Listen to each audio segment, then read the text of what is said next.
I'm Colonel Vikash Uniyal, and I'm the technical advisor and expert of ITS for MSRDC. And I've been with MSRDC for about 6 years plus, and I've been advising them on the two expressways which MSRDC has got. That is Mumbai-Pune Expressway, and the other one is the Samruddhi Expressway. Could you tell us on what are the present technologies of ITMS that is operational, and how we can improvise it to ensure, road safety, road flow, traffic flow, etc.? I will presently talk in terms of our MSRDC, the technologies that we have here with us. So in MSRDC, we are basically using the video analytics for various cameras for detecting the traffic violations. The violations which we detect are about 16 to 17 type of violations. Mostly it is edge analytics. And for the ones which require more of analysis, we do it at the server end.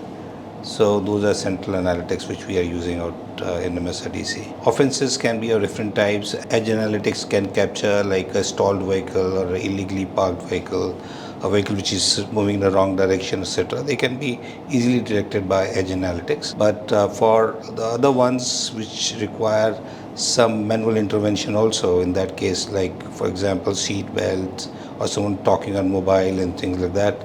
So for that it is at the server end these analytics are carried out. So mainly for the purpose of violation detection we are using this, and similarly we are using that in the Samruddhi also. In the process of installation we intend to use that there. Now this is as far as the ITMS is concerned. Now as far as tolling is concerned, what we intend doing in Samruddhi is that we want to multi-lane free flow or the open road tolling kind of a system there, especially for cars.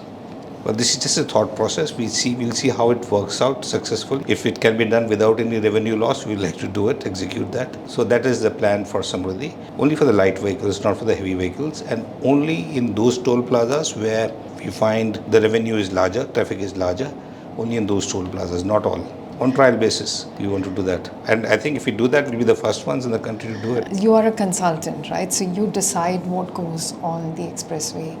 So what is your criteria of, what would be your parameters of choosing a particular technology on the roads, on the expressways? You see, the first thing is the technology which we are using should be easily available in the country.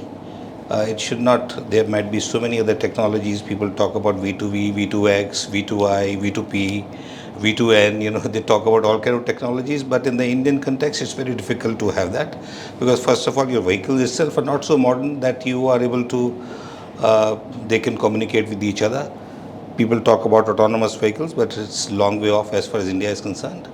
And when you talk about the V2X, again, your infrastructure is not ready for that. So these are slightly far-fetched as far as we are concerned. The technologies that we prefer going for are the ones which are already in vogue. Enforcement authorities also are very comfortable in using those technologies, because as far as the new system goes, there is a CMVR 167 Alpha.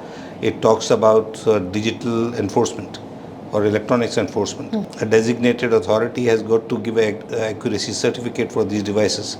So there is no point bringing in a technology which confuses everybody. Let's bring in a technology which is tested, which is stable, and which stands good in the court of law. Are you talking about we still need upgradation and we are not ready for such upgradation? Upgradation as far as the technology goes, or as far as the digital media goes, it is way beyond. Anything is achievable. But with relating it with the roads, our infrastructure itself is not ready as much. Because if you are talking about the smart signaling, or because if you are talking about vehicle to vehicle communication, right. So even that thing is not so well developed. So even for vehicle to vehicle, you got to have internet enabled vehicles. So that system is not there so far.